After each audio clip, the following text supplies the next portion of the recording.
আর আমাদের সমাজে দেখবেন 7 জন গরু ভাগে কেনে, 7 জন, কয়জন? 7 জন মিলে ভাগে গরু কেনে, 4 জন দড়ি ধরে টানে, পিছন থেকে 3 জন ঠেলে, যেই গরুর ওপরে বয়স্ক ভাতা ওয়াজিব। এমন একটা গরু কেনে হাড় সব দেখা যায়, কথা কয়। আপনি দেখেননি ভাই, এরকম দেখেননি? ওই গরুর গোস্ত যদি আপনি দাঁতে নেন, একবার মাহফিলে যা পাইছিলাম ভাই, গোস্ত টান দিয়ে এর থেকে সোনা তোলা যায়, আবার ছাড়িয়ে দিলে এই কলেজ হাটে আসে। কি স্প্রিং করে গোস্তগুলো, কথা কন ঠিক কিনা? হুজুর বলতেছে ভাই এইরকম গরু জবাই করলে হবে না। কয় হুজুর উপরে হাত দেখা দিলেও ভিতরে কিন্তু গোস্ত সেট করা আছে, আছে না নাই? আপনারাই বলে এরকম দুর্বল গাভী জবাই করলে হবে? আল্লাহ কি বলেছেন? তাসুরুন নাযিরিন, চমৎকার একটা গাভী জবাই করো, হুষ্ট পুষ্ট আকর্ষণীয় সুন্দর, বলেন আল্লাহু আকবার। তাহলে এদিক খেয়াল করেন। আর একটা বিষয় খুব মনোযোগ দিয়ে শুনবেন, কুরবানি কিনে নিয়ে এসে অনেকে দেখবেন রাস্তাঘাটে বেঁধে রাখে, রাখে না ভাই? ও মালা টালা দিয়ে সেলফি টেলফি তোলে, আছে না নাই? বাপরে বাপ, কুরবানি কিনে বেঁধে রাখছে। মানুষ কয় কার কুরবানি? কয় তালুকদারের। কয় লাখ? কয় 5 লাখ। কয় তালুকদার ঠকে নাই, জিতছেন। তালুকদার কয় আমি ঠকার মানুষ, পিছনে যে রান দেখা যায়, এক রানে তো 4 মন গোস্ত হবে। যারা কুরবানি নিয়ে এসে ঠকছেন না জিতছেন, কোথায় কি পরিমাণে গোস্ত হবে হিসাব নিকাশ করে এদের কুরবানি হবে। কুরবানি কার জন্য? কার জন্য? আবার এদিক খেয়াল করবেন, অনেকে কুরবানি দেয়, কই ছেলে মেয়ে কুরবানি না দিলে মানুষের গোস্তের দিকে তাকায় থাকবে, অতএব সুদের উপর টাকা নিয়ে হলে কুরবানি দেব।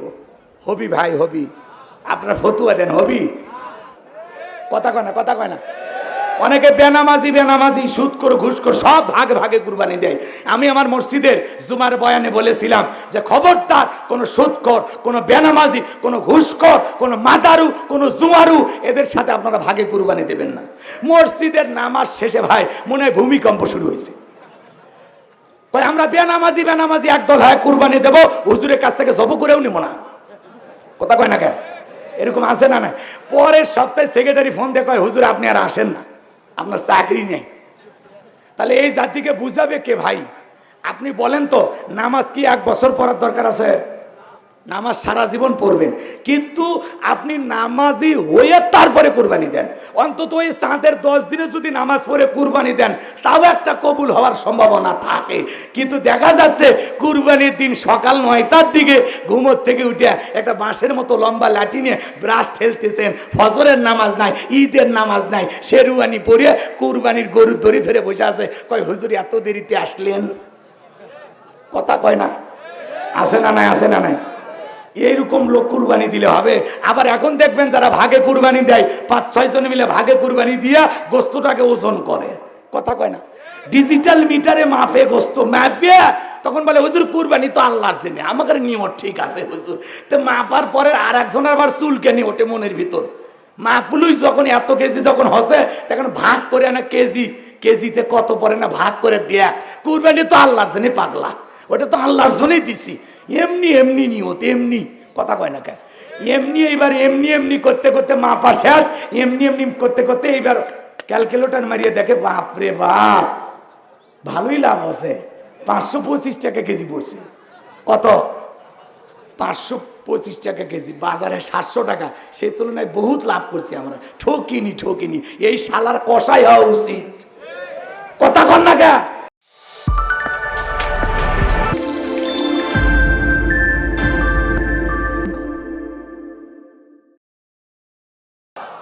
এবার বলা হলো পায়রসি লাগাও। হজরতে বেলালের পায়রসি লাগাইয়া আরবের উত্তপ্ত গরম বালিতে শেষরাইয়া নিয়ে ঘোরা হলো। আরবের মরুভূমির বালিগুলো এত গরম, চাল দিলে মুড়ি হয়ে যাইতো, এত গরম বালি বাজান গো আমার। উত্তপ্ত গরম বালিতে শেষরাইয়া নিয়ে ঘোরা গেলো, বাবলা গাছের কাটা গেলো, জিব্বার ভিতরে পেরেকের মতো মারা গেলো। বিকেল বেলা নিয়ে এসে বলে বেলাল চাবুক দিয়ে পিটাইলাম, পায়রসি লাগাইয়া নিয়ে ঘুরলাম, এত নির্যাতন জুলুম তোর উপরে করা হলো বেলাল। এরপরে আব্দুল্লাহর বেটা মুহাম্মদ সাল্লাল্লাহু আলাইহি সাল্লামের ধর্ম কি ত্যাগ করবি না? হযরতে বেলাল ডেকে বলে আবু জাহেল রে, মারতে যদি মেরেও ফেলে দাও, বেলালের নিঃশ্বাস থাকবে যতদিন, বেলাল ইসলামের পথে টিকে থাকবে ততদিন। আল্লাহু আকবার। এবার আবু জেহেল ডেকে বলে, হে যুবকের দল, যাও বিশাল বড় একটা পাথর নিয়ে এসে বেলালের বুকের উপরে চাপায়া দাও। বিশাল বড় একটা পাথর হযরতে বেলালের বুকের উপরে চাপায়া দিয়া আবু জেহেল ভাবলো, মনে হয় এই পাথরের চাপার আঘাতে বেলাল মারা যাবে। এই কথা ভেবে কাফেররা চলে গেল। হযরতে বেলালের বুকের উপরে পাথর, এরপরেও জিহ্বা নাড়ায়া জিকিরি করে কার? আপনাকে তো জিকির করার জন্য কেউ পিটাই না, মারে না, কিন্তু আমরা জিকির করতে রাজি না। হাদিস শরীফের ভিতরে আসছে বাজান গো আমার, যে জিহ্বাটা আল্লাহর জিকিরে ভিজা থাকে ওই জিহ্বাওয়ালা মানুষ কোনোদিন জাহান্নামের আগুনে জ্বলবে না। বলেন সুবহানাল্লাহ। জিকির করার জন্য আলাদা সময় লাগে না। রিক্সা ভ্যান চালাইতে চালাইতে জিকিরি করা যায়, রাস্তা হাঁটতে হাঁটতে জিকিরি করা যায়, দোকানদারি করতে করতে জিকিরি করা যায়, কথা কয় না, মাঠে কাজ করতে করতে জিকির করা যায়। ফাযকুরুনি আযকুরুকুম ওয়াশকুরুলি ওয়ালা তাকফুরুন, তোমরা আমারে স্মরণ করো, আমি আল্লাহ তোমাদেরকে স্মরণ করব। তাহলে সদা সর্বদাই জীবনের যে অবস্থায় থাকি না কেন সব সময় জিকির হবে কার? আরো জোরে বলেন কার? আমার ভাইরা শোনেন, হযরত বেলাল ডেকে বলেন, আল্লাহ তুমি তো সেই আল্লাহ। বেলালের বুকের উপরে বিশাল বড় পাথর, এরপরে আর জিকির না, জিহ্বাটা নারা আল্লাহর জিকিরি করে, চোখের কোনায় পানি নিয়ে ডেকে বলে, আল্লাহ তুমি তো সেই আল্লাহ, ইব্রাহিমের জন্য যদি নমরুদের আগুনকে ফুলের বাগান বানায় দিতে পারো, ও আল্লাহ তুমি কি পারো না? আমি বেলালের বুকের উপরে পাথর থাকার কারণে তোমার মতো মালিকের জিকিরি করতে বড় কষ্ট হয়, আল্লাহ তুমি কি পারো না বেলালের বুকের পাথরটাকে তুলার মতো নরম বানায় দিতে? হযরতে বেলাল দোয়া করতে দেরি, আসমানের মালিক আল্লাহ দোয়া কবুল করতে দেরি করে নাই। বেলালের বুকের পাথরটাকে আমার আল্লাহ তুলার মতো নরম বানিয়ে দিয়েছে। আশিকে রাসূল বেলাল, নবীর পাগল বেলাল, নবীকে কত ভালোবাসতেন জানেন? বিশ্ব নবী যখন মক্কা নগরীতে পথ চলতো, হযরত বেলাল একবার ডানে যায় আর একবার বামে যায়। নবী ডেকে বলে, বেলাল রে বুঝিনা, একবার ডানে যাও একবার বামে যাও, ব্যাপারটা কি? হযরতে বেলাল ডেকে বলে, নবী গো আপনি কালেমার দাওয়াত দেন, ইসলামের প্রচার করেন, ওই কাফেরগুলো আপনার শত্রু। নবী গো ওরা ডান দিকে যদি তীর নিক্ষেপ করে এজন্য আমি ডান দিকে থাকি, আর মনে মনে ভাবি ওই তীরটা যেন সর্বপ্রথম আমার বুকের ভিতরে লাগে। আবার বাম দিকে যাই আর মনে মনে ভাবি ওরা যদি বাম থেকে তীর নিক্ষেপ করে ওই তীরটা যেন সর্বপ্রথম আমি বেলালের বুকের ভিতরে ঢোকে। আমি বেলাল মারা গেলে ইসলামের ক্ষতি হবে না, আপনি নবী মারা গেলে ইসলাম আর মাথা উঁচু করে সামনের দিকে দাঁড়াতে পারবে না। বলেন আল্লাহু আকবার। কতটা নবীর পাগল ছিলেন জানেন? নিজের জীবনের বিনিময়ে আগলায় রাখতেন। যেদিন রসুলের ইন্তিকাল হয়েছিল ছোট্ট বাচ্চার মতো বেলাল ফুপিয়ে ফুপিয়ে কান্না করে। সাহাবায়ে কেরাম ডেকে বলে, বেলাল এভাবে কান্না করো না, ভেঙে পড়ো না। হযরতে বেলাল ডেকে বলে, আমি আর জীবনে কোনোদিন আজান দেব না, আমি আজান দেওয়ার পরে বিশ্ব নবী ইমামতির মুসল্লায় দাঁড়াবে না, আমি বেলাল আর কোনোদিন আজান দেব না, আমি মদিনায়ও থাকবো না, মদিনার অলিতে গলিতে রসুলের সাথে হাজারো স্মৃতি, আমি পাগল হয়ে যাব। হযরতে বেলালকে সবাই সান্ত্বনা দেয়, বেলাল কারো কথা শোনে না। বিশ্ব নবী সোমবারের দিন ইন্তেকাল করেছিলেন আর তাম পৃথিবীর উম্মতকে কাঁদিয়ে বুধবারের দিনে রসুলের দাফন সম্পূর্ণ হয়েছিল। আজও মদিনার সবুজ গম্বুজের নিচে আপনার আমার নবী শায়িত। যেদিন আমি সালাম দিতে গিয়েছিলাম বাজান গো আমার, আরে ওই ছিদ্র কোনা দিয়ে ওই দিক তাকাইছি, দিলটা নরম হয়ে যায়, মন চাই না ওই জায়গা থেকে আমরা ফিরে আসি। আমার ভাইয়েরা ওই ছিদ্রগুলোর দিকে তাকাইলে যেখানে রসুলের নাম লেখা আছে, আবু বকরের নাম লেখা আছে, ওমরের নাম লেখা আছে, যারা হাজী সাহেবের হজ করতে যায়, ওমরা করতে যায়, ওই ছিদ্রগুলোর দিকে তাকাইলে নিজের মনটাকে আর কন্ট্রোল করা যায় না। আমার কলিজার টুকরা নবী ওই জায়গায় শায়িত। এ বাজার গো আমার, ওই জায়গায় যারা আশিকে রাসূল হয়ে যায়, নবীর পাগল হয়ে যায়, দেখবেন গভীর রাত্রে ওই সবুজ গম্বুজ থেকে মনে হয় মাওলা পাকের আরশে আজিম পর্যন্ত আলো ঝলমল করতেছে। আমার ভাইয়েরা, হযরত বেলাল মদিনা ছেড়ে চলে গেলেন, 6 মাস অতিবাহিত হয়ে যায়, বেলাল মদিনায় আসে না। আমার নবী 6 মাস পরে ঘুমের ঘরে স্বপ্নে ডেকে বলে, বেলাল কত মানুষ দূর দূরান্ত থেকে আইসা আমি নবীর কবরের পাশে দাঁড়ায় সালাম দেয়, আমি নবীর রওজা পাকে দাঁড়ায় সালাম দেয়, বেলাল আয় আয় মদিনায় আইসা আমি নবীকে একবার সালাম দিয়া যা। নবীকে স্বপ্নে দেখার পর হযরতে বেলাল আর দেরি করলেন না, পরের দিন সকাল বেলায় মদিনায় চলে আসলেন। সাহাবায়ে کرام ডেকে বলে, বেলাল একবার আজান দাও, কতদিন হলো তোমার আজান শুনতে পাই না। হযরত বেলাল বলেন, আমি আজান দেব না। ছোট ছোট বাচ্চারা ভিড় করেছে বেলালকে দেখার জন্য, হাজার হাজার মানুষ চতুর্দিক দিয়ে ভিড় জমাইতেছে। নবীর নাতি হাসান আর হুসাইন দুইটা ভাই যখন বেলালের দুইটা হাত ধরেছে, হযরতে হুসাইন বেলালের হাতটা ধরে ডেকে বলে, নানু ভাই, ও নানু ভাই, নানাও চলে গেছে, তুমি আমাদেরকে ছেড়ে চলে গেছো। কতদিন হয়ে গেল নানু ভাই, তোমার কণ্ঠে আজান শুনতে পাই না, দাও না নানু ভাই, একটু আজান দাও। হযরতে হোসাইন বেলালের হাতটা ধরে যখন নানু ভাই বলে ডাকে দেয়, হযরতে বেলাল তাকায়া দেখে হযরতে হোসাইনের চেহারার উপরে মনে হয় বিশ্ব নবীর চেহারা মোবারক ভেসে উঠেছে। মনে হয় মদিনার নবী ডাইকে বলে, বেলাল দেন একবার আজান দে, আমি নবীও তোর আজানটা শুনতে চাই। হযরতে বেলালের হাতটা ধরে হোসাইন যখন নানু ভাই বলে ডাকে দেয়, ও নানু ভাই, দাও না একটু আজান দাও, কতদিন হয়ে গেল তোমার আজান শুনতে পাই না। হোসাইনের অনুরোধে 6 মাস পরে মদিনায় আইসা বেলাল আবারও আজান দিলেন। বলেন আল্লাহু আকবার। ঘটনা আরো সামনে আছে, নিয়ে যাওয়ার সুযোগ নাই।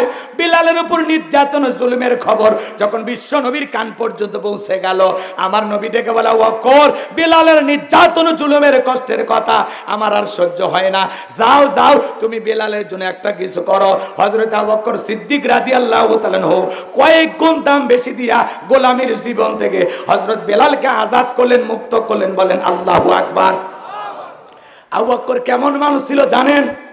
13টা দোকান ছিল সেই সময়, 13টা দোকান ইসলামের জন্য সব বিক্রি করে দিয়েছে, সব। সুবহানাল্লাহ বলেন। 13টা দোকান ছিল, সব বিক্রি করে দিয়েছে। আর এখন আমরা 13টা দোকান 26টা বানাই। ইসলামের জন্য এত ত্যাগ স্বীকার করতে আমরা রাজি নাই। কথা কয় না। বিরক্ত হইছেন? ভালো করে বুঝবেন বাজান গো আমার, এই যখন ইসলামের অবস্থা ভালো করে বোঝেন, একদিকে সন্তান হারানোর ব্যথা, অন্যদিকে সাহাবায়ে কেরামদের উপর নির্যাতন জুলুম, এই জন্য নবীজির মনটা খারাপ, চোখের কোনায় পানি, মুস্কি হাসি দেওয়ার কারণটা কি? বলেন আল্লাহু আকবার। আরো জোরে বলেন আল্লাহু আকবার। আমার ভাইয়েরা, যে কথা বলতে চাচ্ছিলাম, নবীর যখন মন খারাপ, নবীকে সান্ত্বনা দেওয়ার দায়িত্ব কার? আরো জোরে বলেন কার? আমার আল্লাহ ডেকে বলে, জিবরাইল, আমার বন্ধুর মা নাই, বাবা নাই, আমার বন্ধুর মনটা হয়েছে ভারী, আমি আল্লাহ সইতে নাহি পারি, লাহু মাহফুজ থেকে সূরা কাউসার নিয়ে যায় আমার বন্ধুর উপরে নাজিল কর তাড়াতাড়ি। বলেন আল্লাহু আকবার। আরো জোরে বলেন আল্লাহু আকবার। আমার ভাইরা, বিশ্ব নবী ডেকে বলে, আনাস, আমার মনটা কেন খারাপ? কারণ হলো জানা আছে তোমাদের, কিন্তু আমার মুস্কি হাসি দেওয়ার কারণ হলো এই মাত্র আসমান থেকে জিবরাইল এসে আমার উপরে সূরা কাউসার নাজিল করলো। বলেন আল্লাহু আকবার। বিশ্ব নবী তখন সাহাবায়ে কেরামদের সামনে তেলাওয়াত করলেন, জবান ছেড়ে সবাই তেলাওয়াত করুন, ইন্না আ'তাইনাকাল কাউসার ফাসাল্লি লিরাব্বিকা ওয়ানহার ইন্না শানিয়া কাহুয়াল আবতার। আল্লাহু আকবার। কষ্ট হয় আপনাদের? আমার ভাইরা, ছোটবেলায় বাবার হাত ধরে মসজিদে গিয়েছিলাম, ইমাম সাহেবের কণ্ঠে সূরা ফাতিহা শুনেছিলাম। আজকে আপনার বয়স 50-60 বছর পার হয়ে গেছে। কোনো দিন কি বিরক্ত হয়ে কোনো মানুষ বলেছে যে সূরা ফাতিহা দিয়ে নামাজ পড়তে আর ভালো লাগে না? ভাই বলেছে? কেউ বলেনি। কোন ইমাম সাহেব কি বলেছে 30 বছর আমি ইমামতি করলাম, সূরা ফাতিহা দিয়ে নামাজ পড়াইছি, কাল থেকে সূরা ইখলাস দিয়ে শুরু করব, মাগরিবে যদি হুজুর ডাইরেক্ট পড়ে কুল হুয়াল্লাহু আহাদ, আপনারা পিছন থেকে কি বলবেন? আল্লাহু আকবার। হুজুর আগে সূরা ফাতিহা পড়েন, এরপরে অন্য সূরা ধরেন। আর যে হুজুর সূরা ফাতিহা ছাড়া নামাজ পড়াইতে চায়, বিনা বেতনে চাকরি করলেও তার পিছনে নামাজ পড়ব, কারণ সূরা ফাতিহা ছাড়া কোনো সালাত হবে? কথা কোন হবে? রাগ করতেছেন আপনারা? তাহলে কোরআন আমাদের সহি শুদ্ধ জানার দরকার আছে না নাই? অনেক মানুষ তিলাওয়াত করে আলহামদুলিল্লাহি রাব্বিল আলামিন আর রহমানির রহিম, আলাম তারা কাইফা ফাআলা, তিলাওয়াতের সাইজ ভালো না। কথা কয় না? ভালো করে বুঝবেন, একটু মন দিয়ে শুনবেন। আপনি মুসলমান, আপনার অবশ্যই জানা আছে নামাজ ভঙ্গের কারণ হলো অনিষ্টি। তার 1 নাম্বার কারণ, নামাজের ভিতরে তিলাওয়াত অশুদ্ধ হলে আপনার সালাত হবে তাহলে সহি শুদ্ধ তিলাওয়াত হলে আপনার নামাজ হবে, তিলাওয়াত সহি শুদ্ধ না হলে আপনার নামাজ হবে। আউসিদ আলাইহি ওয়ারাত্তিলিল কুরআন তারতিলা, কোরআনকে তার তিলের সহিত স্পষ্ট করে ধীরে ধীরে সুন্দর করে সহি শুদ্ধ তিলাওয়াত করা দরকার আছে না নাই? তিলাওয়াতের দিক দিয়ে বিশ্ব চ্যাম্পিয়ন হলো মা বোনেরা। এরা যদি কোরআন তিলাওয়াত শুরু করে, আলিফ লাম মিম যালিকাল কিতাবু লা রাইব করতে করতে শেষ। এই জন্য তিলাওয়াত সহি শুদ্ধ শিখতে হলে সন্তানদেরকে মাদ্রাসায় পড়ানো দরকার আছে না? কথা বলেন না কেন? মাদ্রাসায় যদি পড়াইতে পারেন আপনার সন্তান সহি শুদ্ধ তিলাওয়াত শিখবে। কথা বলেন ঠিক কি না? আপনি আমি মুসলমান, সন্তানকে দ্বীনি ইলম শিখাইতে হবে, কোরআন সুন্নাহর জ্ঞান শিখাইতে হবে। ইকরা বিসমি রাব্বিকাল্লাযী খলাক, পরে তোমার রবের নামে যিনি তোমাদেরকে সৃষ্টি করেছেন সেই রবের জ্ঞান শিক্ষা দেওয়া হয় মাদ্রাসায়। কথা বলেন ঠিক কি না? এজন্য সন্তানদেরকে মাদ্রাসামুখী বানাবেন তো ইনশাআল্লাহ।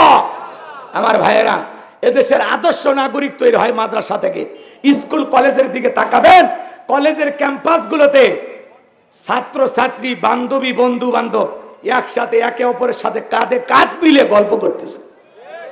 ওইটা মনে হয় কলেজের ক্যাম্পাস না, ওইটা মনে হয় প্রেমের কারখানা। এ কথা কোন নাকি আপনারা? এক ছাত্র আর এক ছাত্রীর পিঠে হেলান দিয়েছে, ওই দিক দিয়ে শিক্ষক হেঁটে যায়, কিছু বলার উপায় নাই। কথা কয় না কে? পরিশেষে শিক্ষক বাধ্য হয়ে বলে হেব্বি লাগতেছে, চালিয়ে যাও। কথা কয় না? কিন্তু মাদ্রাসার দিকে তাকান তো এরকম ঘটনা আছে। মাদ্রাসার এদিক খেয়াল করেন, স্কুল কলেজে মাঝে মাঝে দেখা যায় ছাত্ররা রাগারাগি করে মারামারি করে শিক্ষককে পিটাইয়া কাপড় খুলে নেয়। কথা কন? কিন্তু মাদ্রাসার শিক্ষা ব্যবস্থার দিকে তাকায় দেখেন, মাদ্রাসার ছাত্রদেরকে পিটানো তো দূরের কথা, মাদ্রাসার ছাত্ররা ওস্তাদের পায়ে ওজুর পানি ঢেলে দেয়। এজন্য সন্তানকে যদি আদবালা, আখলাকওয়ালা, চরিত্রবান বানাইতে চান, মাদ্রাসায় পড়ানো ছাড়া বিকল্প কোনো রাস্তা খোলা নাই। যে সন্তানগুলো মাদ্রাসায় পড়ে এরা কোনোদিন পিতা মাতার সাথে খারাপ আচরণ করে না। মাদ্রাসা পড়ুয়া একটা সন্তানের মা বাবাকে বৃদ্ধাশ্রমে পাওয়া যায় না। কথা কয় না কেন? কি মনে করেছেন কোন রিক্সা চালক, ভ্যান চালকের মা বাবাকে বৃদ্ধাশ্রমে পাওয়া যায় না? কোন হাফেজ আলেমের মা বাবাকে বৃদ্ধাশ্রমে পাওয়া যায় না? এদেশের সবচাইতে দামি শিক্ষিত মানুষ যারা লন্ডন আমেরিকা থেকে ডিগ্রি নিয়ে আসে, এদের মা বাবাকে বৃদ্ধাশ্রমে পাওয়া যায়। কথা কয় না? এরা শেষ বয়সে মা বাবাকে বোঝা মনে করে। আমাকে বারবার একটু বলা হয়েছে, এই জন্য 2-4 মিনিট বললাম। কষ্ট হচ্ছে আপনাদের? আমার লাইন মতোই যাওয়া লাগবে। আর এই বিষয়টা আমাকে আগে দেয়া লাগতো। যখনই দাওয়াত দিছে তখনই বলা লাগতো যে হুজুর আপনার আলোচনার বিষয় এটা, তাহলে হয়। ওয়াজের মাঝখানে ধাম করে তো আর বিষয় চেঞ্জ করা যায় না। কথা কি বুঝতে পারছেন? এটা দাওয়াত দেওয়ার সাথে সাথে বলা লাগবে যে আপনার আলোচনার বিষয়টা এটা। কথা কি বুঝতে পারছেন? মন খারাপ করেছেন আপনারা? তাহলে আমরা আমাদের সন্তানদেরকে দিন শিখাবো তো ইনশাল্লাহ, মাদ্রাসায় দেবো তো ইনশাল্লাহ। আল্লাহ আমাদের সন্তানদেরকে যেন আমরা সুশিক্ষায় শিক্ষিত বানাইতে পারি, কোরআন সুন্নাহর জ্ঞান দিয়ে মানুষের মতো মানুষ বানাইতে পারি। আল্লাহ তৌফিক দান করেন, জোরে বলুন আমিন। ভাই, মাদ্রাসায় পড়াইয়া আপনার সন্তানকে আপনি ডাক্তার বানান, ইঞ্জিনিয়ার বানান, কোনো আপত্তি নাই। সে যদি মাদ্রাসায় পড়ে ডাক্তার হয়, আদর্শ ডাক্তার হবে, ডাক্তার নামের কসাই হবে না যে সুন্নতে খাতনা করা থেকে মরে যাবে।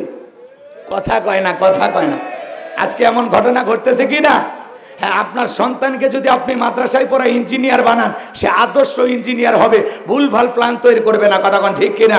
মাদ্রাসায় পড়ে যদি কেউ চেয়ারম্যান হয়, নেতা হয়, সে আদর্শ নেতা হবে, জনগণের হক নষ্ট করবে না। কথা কোন ঠিক কিনা? মাদ্রাসায় পড়াবেন তো ইনশাআল্লাহ। আল্লাহ কবুল করেন, জোরে বলেন আমিন।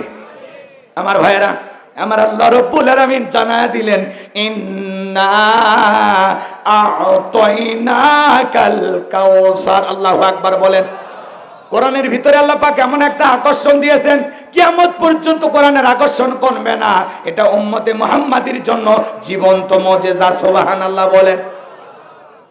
হারাম জিনিস বেশিক্ষণ ভাল লাগে না। হারামের মজা হলো ওয়ান টাইম, ক্ষণস্থায়ী, কিছু সময় ভাল লাগে। কথা কি বুঝতে পারছেন? কিন্তু হালালের মজা হলো চিরস্থায়ী, সব সময় ভাল লাগে, এটা বিরক্ত লাগে না। সুবহানাল্লাহ বলেন। এই জন্য কোরআনের ভিতরে যে আকর্ষণ আল্লাহ দিয়েছেন কিয়ামত পর্যন্ত কমবে না। কিন্তু একটা গান 2 দিন 4 দিন শোনার পরে মানুষকে ফ্যান বেরি বন্ধ করে, কিসের বাদাম ফাটে শেষ, কথা কোন ঠিক কিনা? এই জন্য যুবক, গান বাজনার প্রতি আকর্ষণ হয়। সূরা লোকমানের 6 নম্বর আয়াত লা হাওয়াল হাদিস, এই শব্দের দ্বারা গান বাজনা, গিটার, তবলা, হারমোনিয়াম, সারেগামা পা নি ধা পা গা সা মা আল্লাহ তাআলা হারাম করে দিয়েছেন। মুসলমানের সন্তান কখনো গান বাজনা শুনতে পারে? যে মুসলমান তার সন্তানকে নৃত্যশিল্পী বানায়, গায়ক বানায়, গায়িকা বানায়, কোন তো এর মাথা ঠিক আছে? এর মাথা ঠিক আছে? এ নিজের হাতে তার সন্তানকে জাহান্নামে ফেলে দিচ্ছে। আপনার চোখের সামনে যদি আপনার সন্তানটা আগুনে পুড়ে যায়, সহ্য করতে পারবেন? যারা ছেলে মেয়েকে এরকম গায়ক বানাচ্ছেন, শিল্পী বানাচ্ছেন, নায়ক বানাচ্ছেন, সে নিজের হাতে তার সন্তানকে জাহান্নামের আগুনে ফেলে দিচ্ছে, কথা বলেন ঠিক কিনা? এই জন্য আমরা আমাদের সন্তানকে হাফেজ বানাবো, আলেম বানাবো, দ্বীন ইলম শিক্ষা দেব। আল্লাহ পাক যেন আমাদের সন্তানগুলোকে আদর্শ সন্তান হিসেবে গড়ে তোলার তৌফিক দান করেন। জোরে বলুন আমিন। লোকমান হাকিম যেমন তার সন্তানদেরকে উপদেশ দিয়েছিলেন, এই উপদেশগুলো আপনাকেও দিতে হবে। চলুন আমি সামনের দিকে নিয়ে যাই। কষ্ট হচ্ছে আপনাদের? আমার আল্লাহ বলেন, ইন্না আ'তাইনাকাল কাউসার। আল্লাহু আকবার বলেন। আমার আল্লাহ পাক বলেন, নবী গো, আমি আল্লাহ পাক অবশ্যই আপনাকে হাউজে কাউসার দান করেছি। ইন্না আ'তাইনাকাল কাউসার, নিশ্চয়ই আমি আল্লাহ পাক আপনাকে হাউজে কাউসার দান করেছি। এই হাউজে কাউসার পৃথিবীর অন্য কোন পয়গম্বরকে আল্লাহ পাক দান করে নাই। আপনার আমার নবীকে আল্লাহ পাক হাউজে কাউসার দান করেছেন। এই হাউজে কাউসারের পানি মধুর চাইতে মিষ্টি, দুধের মতো সাদা, পানির চাইতেও ক্লিয়ার। বলেন আল্লাহু আকবার। এ বাজান গো আমার, কঠিন কিয়ামতের ময়দানে যেদিন বিচার দিবস কায়েম হয়ে যাবে, যেদিন মানুষের জিহ্বাটা ঝুলে আসবে নাভি পর্যন্ত, জমিন হবে তামার জমিন, সূর্যটা সহাত মাথার উপরে চলে আসবে, মানুষের মাথার মগজগুলো টকবাক করে গলে গলে পড়বে। যেদিন মা তার সন্তানের পরিচয় দেবে না, বাবা যেদিন তার সন্তানের পরিচয় দেবে না, ভাই ভাইয়ের পরিচয় দেবে না, স্ত্রী স্বামীর পরিচয় দেবে না, ওই কঠিন কিয়ামতের ময়দানের বিচার দিবসের একদিন হবে 50,000 বছরের সমান। যেদিন আল্লাহর আরশের ছায়া ছাড়া আর কোনো ছায়া থাকবে না, ওই ছায়ার মধ্যে 7 শ্রেণীর মানুষ আল্লাহর আরশের নিচে ছায়া প্রদান করবেন আল্লাহ তাআলা। এর মধ্যে 7 শ্রেণীর মানুষ স্থান পাবে আল্লাহ তাআলা কিয়ামতের মাঠে আরশের ময়দানে। এদিকে খেয়াল করেন, 7 শ্রেণীর মানুষ ছায়া পাবে। এটা হলো আল্লাহ তাআলা তৈরি করা হাসরের ময়দানে ভিআইপি গ্যালারি। এখানে বসে ইমানদাররা, আল্লাহর প্রিয় বান্দা, 7 শ্রেণীর মানুষেরা ফাইনাল খেলা দেখবে। বলেন আল্লাহু আকবার। আল্লাহর আরশের নিচে যদি কেউ ছায়া পান, ভাগ্যবান সে। আল্লাহু আকবার বলেন। আরশের বাজান গো আমার, আল্লাহর আরশের নিচে ছায়া। আর রাসূল কিয়ামতের ময়দানে হাউজে কাউসারের পেয়ালা নিয়ে দাঁড়িয়ে থাকবেন। বাজান গো আমার, ওই বিচার দিবসের একদিন হবে 50,000 বছরের সমান। রাসূলের হাতে এক পেয়ালা হাউজে কাউসারের পানি যে পান করবে, জান্নাতে ঢোকা পর্যন্ত তার আর তৃষ্ণা লাগবে না। একটু সুবহানাল্লাহ জোরে কথা না? রসুলের হাতে হাউজে কাউসারের পিয়ালা পান করার কার কার ইচ্ছা আছে? 2 হাত তুলে আল্লাহকে একবার দেখা। আল্লাহ পাক আমাদের সবাইকে রসুলের হাতে এক পিয়ালা করে হাউজে কাউসারের পানি পান করার সৌভাগ্য দান করুন। জোরে বলুন আমিন। আরেকটু জোরে বলেন আমিন। আরো একবার বলেন আমিন। এদিকে খেয়াল করেন, হাউজে কাউসারের পিয়ালা নিয়ে দাঁড়িয়ে থাকবেন মুহাম্মদ রাসূলুল্লাহ সাল্লাল্লাহু আলাইহি ওয়াসাল্লাম। শোনেন, মানুষ দলে দলে হাউজে কাউসারের পানি পান করার জন্য যাবে। 1 শ্রেণীর মানুষের সামনে আল্লাহ রাব্বুল আলামিন পর্দার আবরণ তৈরি করে দেবেন। বিশ্বনবী তখন ডেকে বলবেন, আল্লাহ, হাজার হাজার মানুষকে দেখলাম, সংখ্যা কেন জানি কমে গেল, বিষয়টা বুঝতে পারলাম না। আমার আল্লাহ ডেকে বলে, বন্ধু, আপনি তো পাইকারি দরে সবাইকে হাউজে কাউসারের পানি পান করাইতে পারবেন না। দুনিয়ার জমিনে 2টা অপরাধ করেছিল যারা, হাউজে কাউসারের পানি পান করতে পারবে না তারা। কয়টা অপরাধ? শুনতে মনে চায়? ভালো করে শুনবেন, ভালো করে শুনবেন। কাউসারের ওয়াজ শুনেছেন, একটু মনোযোগ দিয়ে শোনেন। হাউজে কাউসারের পানি কিয়ামতের ময়দানে 2টা অপরাধ যারা দুনিয়ার জমিনে করেছিল, এদেরকে আল্লাহ তাআলা হাউজে কাউসারের পানি পান করাইতে দেবেন? দেবেন না। এদিক শোনেন, হাউজে কাউসারের পিয়ালার পানি নিয়ে রাসূল দাঁড়িয়ে থাকবেন। ভালো করে বুঝবেন। আবু বকর সিদ্দিক রাদিয়াল্লাহু তাআলা আনহু পিয়ালাগুলো ভরায়া দিবেন, মাঝখানে দাঁড়িয়ে থাকবেন হযরত ওমর। আল্লাহু আকবার বলেন। আবু বকরের হাত থেকে নিয়ে হযরত ওমর বিশ্ব নবীর হাতে দেবেন, আর নবীজি তার আদরের উম্মতদেরকে খুঁজে খুঁজে এক পেয়ালা করে হাউজে কাউসারের পানি পান করায় দেবেন। এই পানি পান করলে জান্নাতে ঢোকা পর্যন্ত তার আর তৃষ্ণা লাগবে না। এই হাউজে কাউসারের পেয়ালার সংখ্যা কত? আকাশের তারকারাজি গনে যেমন শেষ করা যাবে না, হাউজে কাউসারের পেয়ালার সংখ্যা গনেও শেষ করা যাবে না। সুবহানাল্লাহ, একটু জোরে হয় না? এইবার শোনেন, রসুলের হাতে হাউজে কাউসারের পেয়ালা নিয়ে রসুল দাঁড়িয়ে থাকবেন। এই যে খেয়াল করেন, রসুল দাঁড়িয়ে থাকবেন, রসুলকে দেখবেন, রসুলের হাতে হাউজে কাউসারের পেয়ালার পানি পান করবেন। এই দৃশ্যের মুখোমুখি আপনারা হতে চান? বলেন, অন্তর চায় না? চায় না? শোনেন, এইবার হাউজে কাউসারের পেয়ালা পর্যন্ত পৌঁছাইতে গেলে আপনাকে যে একটু কষ্ট করা লাগবে। আমি আপনাদের এলাকায় আসার পরে উদাহরণ দিচ্ছি, এক্সাম্পল, কথা বোঝানোর জন্য। একটু শোনেন, একটা ছেলের হাতে কিছু চকলেট দিলাম, দিয়ে বললাম, বাবা একটা বদনা পানি আইনে দাও, আমি একটু উজু করবো। ওই ছেলেটা চকলেট পায়ে মারছে দৌড়। মানুষ যখন বেশি আনন্দিত থাকে, বলেন তো দুর্ঘটনা কম ঘটে না বেশি ঘটে? তো ওই ছেলেটা চকলেট পায়া আনন্দের খুশিতে মারছে দৌড়, মাঝপথে আছাড় খেয়ে পড়ে গেছে, হাঁটু ছিলে গেছে, রক্ত বের হয়েছে। চকলেট থাকার কারণে উঠে দাঁড়াইছে, দাঁড়াইয়া বদনা ভইরা পানি নিয়ে আমার সামনে হাজির। আমি তখন বললাম, বাবা এই পানিটা আনতে গিয়ে তোমার কষ্ট হয়েছে, ওই যে মাঝপথে পড়ে গেছো, আছাড় খাইছো, হাঁটু মনে হয় ছিলে গেছে, রক্ত মনে হয় বের হয়েছে, ব্যথা পাইছো না? তখন ওই চকলেট থাকার খুশির কারণে বলতেছে, আমি এরকম কত পড়ে যাই, আমার কিছুই হয় না। কথা কয় না কে? ওই চকলেট থাকার কারণে ওই আনন্দে ওই পড়ে যাওয়া ব্যথা পাওয়া ওর কাছে যেমন কিছু মনে হচ্ছে না, রসুলের হাতে এক পেয়ালা হাউজে কাউসারের পানি পান করলে কিয়ামতের কঠিন দিন আপনার কাছে কঠিন মনে হবে না, আল্লাহ সহজ করে দেবেন। জোরে কোন সুবহানাল্লাহ।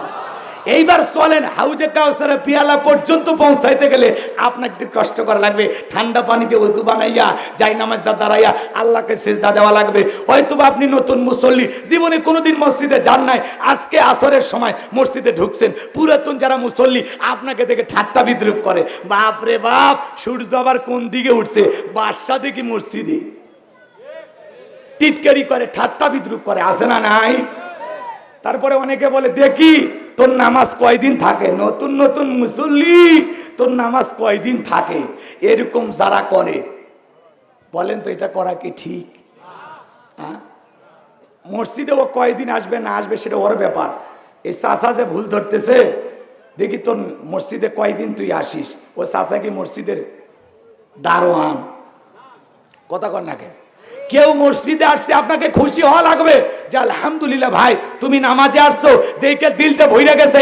আল্লাহর কাছে দোয়া করি মৃত্যু পর্যন্ত তোমাকে মসজিদে এসে আল্লাহ সিজদা দেওয়ার তৌফিক দান করুন। আর এই পাগলাগুলো কি কয়, যারা একটু পুরাতন মানে নিয়মিত নামাজ পড়ে, এদের মোশানি আলাদা। 10 জনকে মসজিদে টানতে পারে না, কিন্তু 2 জন নতুন নামাজে আসলে ওদেরকে নিয়ে ঠাট্টা করতে পারে। কথা কন নাকি আপনারা? রাগ করেছে? খবরদার এরকম আচরণ করবেন না। আল্লাহ যেন আমাদেরকে সঠিক বুঝ দান করেন। জোরে বলেন আমিন। এরপরে শোনেন, যুবক বয়সে একটু দাড়ি রাখছে, বউ নিয়ে ঘুরতে গেছে, মানুষ ডেকে বলে, ভাবি আসসালামু আলাইকুম, ছাড়তে চাচার খবর কি? বউ তখন ডেকে বলে, তোমার সাথে বাইরে যাওয়া যায় না, আমার এটাকে ভাবি আর তোমার এটাকে চাচা। যে বউ রসুলের সুন্নত দাড়ি পছন্দ করে না, এই বউ আপনাকে 100% ভালোবাসা দিতে পারবে না। কতক্ষণ ঠিক কিনা? তাহলে শোনেন, হাউজে কাউসারের পিয়ালা পর্যন্ত পৌঁছাইতে গেলে কাজ করতে হবে দুইটা আঙ্গুল তুলে বলেন তো, কাজ করতে হবে কয়টি? একটু সবাই বলেন কয়টি? শোনেন বাজান গো আমার, হাউজে কাউসারের পানি পান করতে সবাই চান। দিলের মধ্যে যদি আল্লাহ তাআলা কবুল করে নেন, কঠিন কিয়ামতের ময়দানে রসুলের হাতে এক পেয়ালা হাউজে কাউসারের পানি আর আল্লাহর আরশের নিচে ছায়া, কারো যদি ভাগ্যে জুটে যায় জান্নাতে সে যাবে, তার আর কোনো টেনশন নাই। কোন সুবহানাল্লাহ। ভালো করে বুঝবেন বাজান গো আমার, যে কথা বলতে চাচ্ছিলাম, এই হাউজে কাউসারের পানি পান করতে গেলে কাজ করতে হবে দুইটি। জবান ছেড়ে সবাই আমার সাথে 2 নাম্বার আয়াতটা তিলাওয়াত করুন। ফাসাল্লিলি রাব্বিকা ওয়ানহার, বলেন ফাসাল্লিলি রাব্বিকা ওয়ানহার। 1 নাম্বার হলো ফাসাল্লিলি রাব্বিকা, রবের উদ্দেশ্যে সালাত আদায় করা লাগবে। নামাজ হবে একমাত্র কার জন্য? আরো জোরে বলেন কার জন্য? কুল ইন্না সলাতি ওয়া নুসুকি ওয়া মাহইয়ায়া ওয়া মামাতি লিল্লাহি রাব্বিল আলামিন। নবীজি আপনি বলুন, আমার নামাজ, আমার কুরবানি, আমার জীবন, আমার মরণ লিল্লাহি রাব্বিল আলামিন। মুমিন জীবনের যাবতীয় ইবাদত হবে একমাত্র কার জন্য? আল্লাহকে রাজি খুশি করার জন্য। কথা বলেন ঠিক কিনা? তাহলে ফাসল্লি লিরাব্বিকা, রবের উদ্দেশ্যে সলাত, নামাজ হবে একমাত্র কার জন্য? আরো জোরে বলেন কার জন্য? নামাজ নামাজের মতো পড়তে হবে। আল্লাহ তাআলা বলেন ফালিয়াবুদু রাব্বাহাদাল বাইত আল্লাযী আত'আমাহুম মিন জু' ওয়া আমানাহুম মিন খাউফ। আমার আল্লাহ ডেকে বলেন এই ঘরের মালিকের ইবাদত করো। ইবাদত যদি ইবাদতের মতো করতে পারো, বান্দারে 5 ওয়াক্ত সালাতে মসজিদে এসে মাথা নত করে আমি আল্লাহকে যদি সিজদা দিতে পারো, তোমার নামাজ যদি নামাজের মতো হয়ে থাকে, আমি আল্লাহ 2টা জিনিস তোমাদেরকে দেব। 1 নাম্বার, রিজেকের টেনশন করা লাগবে না, আমি আল্লাহ রিজেকের ব্যবস্থা করব। যে বান্দা 5 ওয়াক্ত সালাতে মসজিদে মাথা নত করে আল্লাহকে সিজদা দিবে, ওই বান্দাকে আল্লাহ না খাওয়ায় রাখবেন না, আমার আল্লাহ রিজেকের ব্যবস্থা করবে। আজকে রিজেক নেই, যত পেরেশানি টেনশন, কথা কয় না। আপনার রিজেক নিয়ে টেনশন করা লাগবে না। আপনি 5 ওয়াক্ত সালাতে আল্লাহকে সঠিকভাবে সিজদা দিলে আপনার রিজেকের ব্যবস্থা করবেন কে? আপনাদের এলাকায় রাতের বেলা একটা প্রাণী বের হয়, কু কইয়াছিল, ওর নাম কি? শিয়াল পণ্ডিত। ওর নামে কি আপনাদের এলাকায় ভাতের হোটেল আছে? মুরগির হোটেল আছে? এই যুবকে একটু অপেক্ষা করো, তোমাদের জন্য স্পেশাল বরাদ্দ আছে। মা বোনদের আলোচনা একটু শেষে করতেছি, কষ্ট হচ্ছে আপনাদের? হ্যাঁ আচ্ছা, এদিক খেয়াল করেন। চাচা আসরে আজান দেয়নি, বসেন। 2 মুরব্বী চাচা কি চাচি ফোন দিছে নাকি? চাচি মিস কল দিছে? ঠিক আছে, যান তাহলে, ও ঘরও সামলান লাগবে। আচ্ছা এদিক খেয়াল করেন, কষ্ট হচ্ছে? আচ্ছা, মা বোনেরা বর্তমানের ওপর কিছু শুনতে চায়, মহিলারা স্লিপ পাঠাচ্ছে, সাহস কি? তাহলে এই পাগলিগুলোকে একটু সাইজ করার দরকার আছে না? না, এই যে আইসে গেছে শেষের আয়াতে সাইজ করতেছি সবগুলো। এদিক খেয়াল করেন আমার ভাইয়েরা, নামাজ যদি নামাজের মতো আদায় করতে পারেন, নিজেকে ব্যবস্থা করবেন কে? এই পৃথিবীতে আল্লাহ তাআলা যদি শিয়ালকে খাওয়ায়, ঘুঘুকে খাওয়ায়, পাখিকে খাওয়ায়, এত মাকলুককে খাওয়ায়, আমরা আশরাফুল মাকলুকাত, আল্লাহর ভিআইপি সৃষ্টি, কুনতুম খায়রা উম্মাতিন উখরিজাত লিন-নাস। আল্লাহ বলেন তোমাদেরকে উত্তম জাতি বানাইছি, ভিআইপি বানাইছি। ওয়ালাকাদ কাররামনা বানি আদম, সম্মান মর্যাদার দিক দিয়ে মানুষকে 1 নাম্বার স্থান দিয়েছেন কে? আমরা আশরাফুল মাখলুকাত। আল্লাহকে আমাদেরকে না খায় রাখবেন না। আমার আল্লাহ তাআলা বলেন বান্দা 5 ওয়াক্ত সালাতে মসজিদে এসে মাথা নত করে আমি আল্লাহকে যদি সিজদা দিতে পারো, আমি আল্লাহ রিজেকের ব্যবস্থা করব। ওয়া মা মিন দাব্বাতিন ফিল আরদি ইল্লা আলাল্লাহি রিজকুহা। আল্লাহ ডেকে বলেন পৃথিবীতে এমন কোন বিচরণশীল প্রাণী নাই যার জীবনের কোনো ভয় থাকবে না। আপনার আমার ভয় আছে না নাই? আপনি বিকাশের দোকানদার, 2 লাখ টাকা নিয়ে এই বাজারের নাম কি? কলেজের হাট। এখান থেকে মনে করেন আপনাদের গ্রামের নাম হলো রসুলপুর, সেখানে আপনি যাবেন, মনে মনে ভাবতেছেন আল্লাহ এই 2 লাখ টাকা নিয়ে আমার বাড়ি রসুলপুর, সেখানে কি যাইতে পারবো নাকি পথের মধ্যে ছিনতাইকারীর কবলে পড়ে টাকা যান 2টাই হারাবো? ভয় আছে না নাই?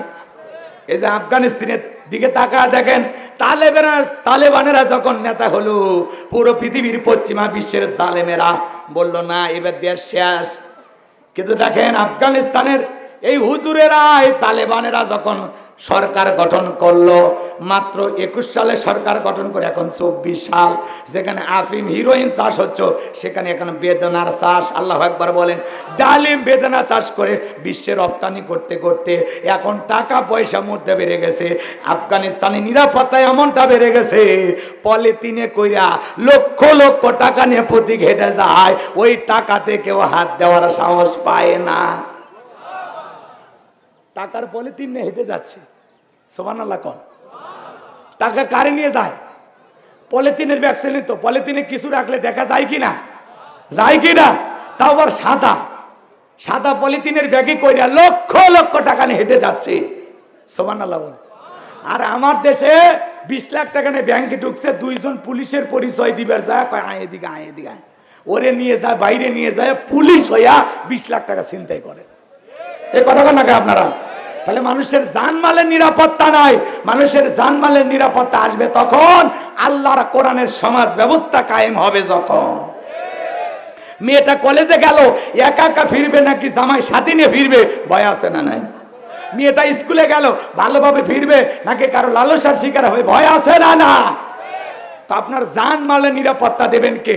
নামাজ যখন নামাজের মতো আদায় করবেন, বাংলাদেশের সকল মানুষ যদি আল্লাহর কাছে মাথা নত করে সিজদা দেয়, সবাই যদি নামাজি হয়ে যায়, যে বান্দা মাথা নত করে 5 ওয়াক্ত সালাতে আল্লাহকে গিয়ে সিজদা দিবে, ওই মানুষ কখনো কোনো অন্যায় করতে পারে, খারাপ কোনো কাজ করতে পারে?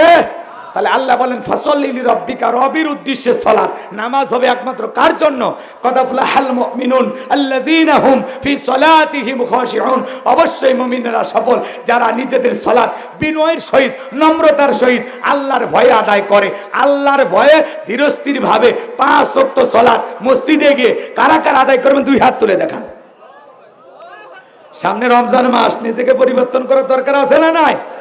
আল্লাহ আমাদের সবাইকে 5 ওয়াক্ত নামাজি বানায় দেন। জোরে বলেন আমিন। হাত নামান। শুধুমাত্র 5 ওয়াক্ত সালাত নয়, রাত্রি জাগরণ করেও সিজদা দেব কাকে? ওয়াল্লাযীনা ইয়াবিতুনা লিরাব্বিহিম সুজদান ওয়া কিয়ামা। যারা রাত্রি জাগরণ করে আমি আল্লাহকে সিজদা দেয়, আমি আল্লাহর জন্য দণ্ডায়মান থাকে, রাত্রি জাগরণ করে সিজদা দেব কাকে? আল্লাহ। আরো জোরে। আল্লাহকে রাত্রি জাগরণ করে সিজদা দিতে হবে। গভীর নিশীতে রাতের 1টা 2টা 3টার দিকে ওইটা বিবির ভালোবাসা ত্যাগ করিয়া, আরামের বিছানা ত্যাগ করিয়া, ঠান্ডা পানি দিয়ে ওযু বানাইয়া নিরালায় নিবৃত্তিতে যায় নামাজে দাঁড়ায় গেলেন। এই নামাজ দুনিয়ার কাউকে দেখানোর জন্য নয়, এই নামাজ হলো আল্লাহকে খুশি করার জন্য, আল্লাহকে পাওয়ার জন্য। আর যারা গভীর রাত্রে সিজদার মাধ্যমে আল্লাহর সাথে প্রেম করতে পারে, যাই নামাজে প্রেম করে মালিকের সাথে সম্পর্ক গভীর করতে পারে, এদের জীবনে কোনো ব্যর্থতা নাই, খালি সফলতা। এরা আল্লাহর কাছে চাইতে দেরি, আল্লাহ দিতে দেরি করে না। সুবহানাল্লাহ বলেন। তাহলে গভীর রাত্রে আল্লাহর সাথে প্রেম করব ইনশাআল্লাহ। যুবকেরাও রাত্রি জাগরণ করে, তবে আল্লাহকে সিজদা দিয়ে না, ইউটিউব ইন্টারনেট ঘাটাঘাটি করে বান্ধবীর সাথে কথা বলে, কথা কয় না, সারা রাত ইমো মেসেঞ্জারে সেটিং করে, হ্যালো জান কি করো, খাইছো না ঘুমাইছো? মেয়েটা বলে 21-এর বই মেলা থেকে একটা বই কিনছি, তোমাকে চাই, উপন্যাস পড়তেছি। ছেলে এই পার থেকে বলে আমি একটা 21-এর বই মেলা থেকে উপন্যাস নিয়ে এসেছি, মিলন হবে কতদিনে, তোর মরণের পরে। কথা কন ঠিক কি না? আজকে যুবক যুবতী নষ্ট হয়ে যাচ্ছে, কি আজে বাজে উপন্যাস। অভিশপ্ত রাত যৌবনের মৌবনে, ব্রিজের নিচের প্রেম, ব্রিজের ওপরের প্রেম, তিসার ভালোবাসা, হিরো আলমের বই, এগুলো পড়ে জাতি উপকৃত হবে? কথা কয় না কে? আজকে যুবকেরা এগুলো নিয়ে সারা রাত ইউটিউব ইন্টারনেট ঘাটাঘাটি কইরা বান্ধবীর সাথে কথা বইলা, ফজরের আজান হয় যখন ওই হাইব্রিড যুবক ঘুমাইতে যায় তখন। কথা কয় না? কথা কয় না? পরে ফজরের নামাজের ঘুমই ভাঙে না। এই যুবক এই ঘুম ভাঙলে সকাল, না ভাঙলে পরকাল। কথা কন ঠিক কিনা? কেমন করে ঘুমাও তুমি, কেমন করে ঘুমাও তুমি, ফজর করে কাজা, এমন তো হতে পারে ও তোমার জোহরে জানাজা, এমন তো হতে পারে ও তোমার জোহরে জানাজা। কথা বলে ঠিক কিনা? যুবক মোবাইলের সময় নষ্ট করে, এই মোবাইলটা যুবকদের জীবনটা খাইলো খাইলো। কথা কন।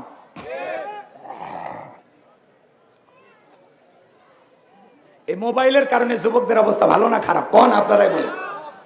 আমরা বাচ্চাদের হাতে মোবাইল দিয়ে আমাদের সন্তানদেরকে আমরা নষ্ট করে ফেলেছি। সারা রাত এই মোবাইল নিয়ে ল্যাপের ভিতরে কি যে করে, কথা কয় না কে? মা বাবা যখন দরজা এসে নক করে তখন বলে বাংলাদেশের যুদ্ধ হয়েছে 1971 সালে। আবার মা বাবা যখন চলে যায় মোবাইল আছে না নাই? জোরে বলেন আছে না নাই? বলবো বলবো যুবকদের জন্য কিছু বলবো। তুমি যার লাগিয়া এমবি ভরো তার তো বাটন ফোন। কথা কয় না? বলবো বলবো যুবক চলবে? লিল্লাহে তাকবীর। তুমি যার লাগিয়া এমবি ভরো তার তো বাটন ফোন। কেমন করে বুঝবে রে সে, কেমন করে বুঝবে রে সে, ডিজিটাল তোর মন। তুমি যার লাগিয়া এমবি ভরো তার তো বাটন ফোন। কথা কয় না? মেসেজ দিলে সেন্ড করে না, দেয় না তো রিপ্লাই। ভিডিও কলে বলবা কথা, ক্যামেরা তার নাই রে, ক্যামেরা তার নাই। ডিজিটাল এই যুগ জামানায়, ডিজিটাল এই যুগ জামানায়, এনালো তার মন। তুমি যার লাগিয়া এমবি ভরো তার তো বাটন ফোন। প্রেম প্রীতি ভালোবাসা বিয়ের আগে নয়, মনের মধ্যে রাখো তুমি পরকালের ভয় রে, আল্লাহ তাআলার ভয়। গানের ভিতরেও শিক্ষা আছে না নাই? প্রেম প্রীতি ভালোবাসা বিয়ের আগে নয়, মনের মধ্যে রাখো তুমি পরকালের ভয় রে, আল্লাহ তাআলার ভয়। তবে তুমি মুক্তি পাবা, তবে তুমি মুক্তি পাবা দোজখের আগুন। তুমি যার লাগিয়া এমবি ভরো তার তো বাটন ফোন। কথা ঠিক কি না? এ যুবকে, মাতবাড়ি করে একা একা বিয়ে করিস না। পিতামাতা পছন্দ করে বিয়ে দিবে যেখানে বরকত আছে। এখনকার যুবকেরা 20 বছর বয়স হয়নি, নাক চিপলে মায়ের দুধ বের হবে। বাড়িতে এসে কয়, আব্বা উত্তরবার লাকিকে আমি কথা দিয়েছি, রাজি থাকলে 1 চাপুর, না হলে 2 চাপুর। পিতা মাতা যখন রাজি হয় না তখন অবাধ্য হয়ে পালিয়ে যা বিয়ে করে। পরে 3 মাস পরে ওর ভালোবাসা নেয়, দাও কুলের সম্পর্ক, সব ভালোবাসা জানলা ভেঙে ফেলে গেছে। এই জন্য যুবক, পিতা মাতার পছন্দের মেয়েকে বিবাহ করবা যেখানে বরকত আছে, মুরব্বীদের দোয়া আছে যেখানে কল্যাণ আছে। একা একা মাতবাড়ি করে বিয়ে করিস না। কথা কয় না? পিতা মাতার একটা সংসার করে বাস্তব অভিজ্ঞতা আছে, কোন ফ্যামিলিতে কেমন মেয়ের সাথে বিয়ে দিলে সংসার হবে এটা মা বাবা ভালো বুঝবে। মাতবাড়ি করিস না, পরে আফসোস করবো আর কবো জীবনে বিয়ে করে কি যে ভুল করেছি। কথা কয় না? আর এই প্রেম ভালোবাসা করে জীবনে কেউ সুখী হয় না। কথা কয় না? প্রেম করে ওই যে 3-4 মাস 6 বছর আগে সব শেষ। কথা কয় না কে? বাড়িতে এসে বাসর ঘর থেকে বউ তুই টাকা শুরু করে। কথা কয় না কে? আর একটা অবলা সরলা জীবনের প্রথম একটা মেয়েকে বিবাহ করো, বাসর ঘরের মজাই আলাদা। কথা কন ঠিক কিনা? পাগলা বোঝে না, প্রেম করে বিয়ে করে। আল্লাহ যুবকদের হেদায়েত দান করো। বিয়ের আগে অবৈধ প্রেম ভালোবাসা করা জায়েজ না হারাম? জায়েজ না হারাম? ওয়াল্লাযীনা হুম লিফুরুজিহিম হাফিজুন। মুমিন বান্দা তার যৌবনটাকে কন্ট্রোল করবে, নিজের যৌবনটাকে হেফাজত করা লাগবে। কার ভয়ে? আমরা যৌবনকালে গুনাহ করতে ভালোবাসি, আর যৌবনকালের ইবাদত আল্লাহ পছন্দ করেন। এজন্য রং তামাশাই শয়তানের অসহায় পড়ে জীবনের মূল্যবান সময় নষ্ট করা যাবে। তাহলে এই যুবক, বিয়ের আগে কোনো অবৈধ প্রেম ভালোবাসা করা যাবে না। পিতা মাতার পছন্দ মোতাবেক মেয়েকে বিবাহ করবা, মা বাবার পছন্দ মোতাবেক। কারা কারা বিয়ে করবে হাত তোলো। যে সমস্ত যুবকেরা বিয়ে করেনি হাত তোলা, হাত তোলা। এ মাঝে মাঝে 2 হাত তোলার শক্তি না, ওইলে পুরুষ, ওই জন্য বিয়ে আটকায় আছে। আল্লাহ যুবকদেরকে পিতা মাতার পছন্দের মেয়েকে বিবাহ করা তৌফিক দান করেন। জোরে বলেন আমি। হাত নামান বাজান গো আমার। তাহলে ভালো করে বুঝবেন, ফাসল্লি লিরাব্বিকা, রবের উদ্দেশ্যে সালাত। নামাজ হবে একমাত্র কার জন্য? এরপরে আল্লাহ তাআলা বলেন ফাসল্লি লিরাব্বিকা ওয়ানহার, যেই রবের উদ্দেশ্যে সালাত আদায় করব সেই রবের জন্য আবার কুরবানি করা লাগবে। কুরবানি করা মানে খালি গরু ছাগল জবাই করা না, নিজের আমিত্বকে কুরবানি করা, অহংকারকে কুরবানি করা, নিজের ভিতরে থাকা পশু সুলভ আচরণকে কুরবানি করা, সময়কে কুরবানি করা, অর্থকে কুরবানি করা, আল্লাহর রাস্তায় জানমাল কুরবানি করা। এ বাজান গো আমার, তাহলে আমাদের জীবনের কুরবানি হবে, স্যাক্রিফাইস হবে একমাত্র কার জন্য? আরো জোরে বলেন, কার জন্য? আর আমাদের সমাজে দেখবেন 7 জন গরু ভাগে কেনে, 7 জন, কয়জন?